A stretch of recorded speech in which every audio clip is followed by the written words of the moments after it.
Hello friends, আশা করি তোমরা সবাই ভালো আছো। আর দেখতে পাচ্ছ এত এত সবজি, এই সবজি কেন? এটা ছিল মকর সংক্রান্তির দিন। ভিডিওটা দিয়ে উঠতে পারিনি বাবু, কারণ শরীরটা খুব একটা ভালো ছিল না। তাই এত এত সবজি কেটে টেটে নিয়েছিলাম সেই দিনকে, কারণ সেদিন ছিল আমাদের বিশাল এক আয়োজন। সকাল সকাল এত ভাজা ভুজি খিচুড়ি রান্না করার পর্ব ছিল। আর খিচুড়ি ছিল আমাদের সেদিন নিরামিষ খিচুড়ি। আমাদের ছিল নিয়ম, কারণ পূর্বপুরুষকে বাড়িয়ে নিয়ে আমাদেরকে করতে হয়। আমাদের মকর সংক্রান্তি এক বিশাল অনুষ্ঠান। তারপরে আমরা নিজেরা চান করলে হয়, তাই দাদাকে বললাম একটু গাড়িগুলো ধুয়ে না। আর দাদা এদিকে ধুয়ে নিচ্ছিল গাড়িগুলো। আসলে দাদার সেদিন একটু ছুটি ছিল ডিউটিতে, তাই দাদা সময় পেয়েছিল, গাড়িগুলো ধুয়ে নিয়েছিল।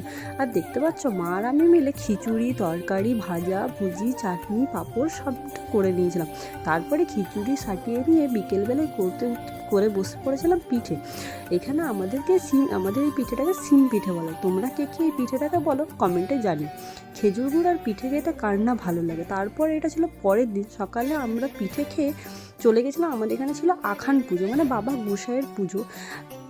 আর আমাদের এখানে এক বিশাল এখানে পুজো হয়, দেখতে পাচ্ছ। আর এই দিদিটা আমাদের এখানে মেয়ে মানুষই পুজো করে। এই দিদিটা আমাদের এখানে বরাবর পুজো করে আসছে। আর এত ভিড় কেন?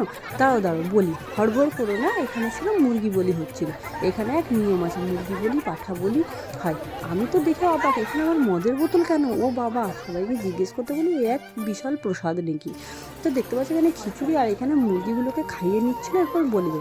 এরপর তো বাপু আমি আর কিছু না করে প্রসাদ নিয়ে ঠাকুরকে প্রণাম করে চলে এসেছিলাম। ভিডিওটি ভালো লাগলে চ্যানেলটিকে সাবস্ক্রাইব করে একটি লাইক করে দিও। বাই।